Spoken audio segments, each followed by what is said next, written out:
7,000 টাকার একটা ভাঙ্গা বাইক 20,000 টাকা খরচ করে আজ আমি চালাচ্ছি একদম নতুনের মতো।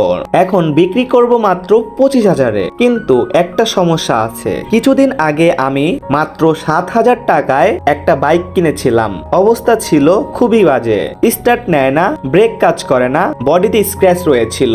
অনেকে বলছিল এইটা কিনে ভুল করছিস, কিন্তু আমি ভাবলাম দেখি না কিছু করা যায় কিনা। তারপর শুরু করলাম কাজ, ইঞ্জিন ঠিক করলাম, ব্রেক নতুন লাগালাম, টায়ার চেঞ্জ করলাম, পুরো বডিতে স্ক্র্যাচ গুলো ঠিক করলাম। মোট খরচ হয়ে গেল 20,000 টাকা। ফাইনালি বাইকটা এখন এমন কন্ডিশনে, স্টার্ট দিলেই স্মুথ, চালাতে একদম কমফোর্টেবল। মানে 7,000-এর একটা ভাঙ্গা জিনিস হয়ে গেল একদম ইউজেবল একটা বাইক। এখন আমি এই বাইকটা বিক্রি করতে চাই মাত্র 25,000 টাকায়। মানে আমি নিজের খরচ তুলেও খুব বেশি প্রফিট রাখতেছি না। কিন্তু একটা কথা ক্লিয়ার করে বলি, এই বাইকের কোনো কাগজপত্র নাই, তাই এটা শুধু লোকাল এরিয়াতে চালানোর জন্যই ভালো হবে। যারা গ্রামের ভিতরে চালাবেন বা ছোট এলাকায় চালাবেন তাদের জন্য পারফেক্ট ডিল। এখন তোমরা বলো, এই বাইকটা 25,000-এ নেয়া কি ঠিক হবে, নাকি দাম বেশি চাচ্ছি? কমেন্টে জানাও। আর যদি এমন আরো রিয়েল বাইক ডিল আর ট্রান্সফরমেশন দেখতে চাও তাহলে ফলো করে রাখো।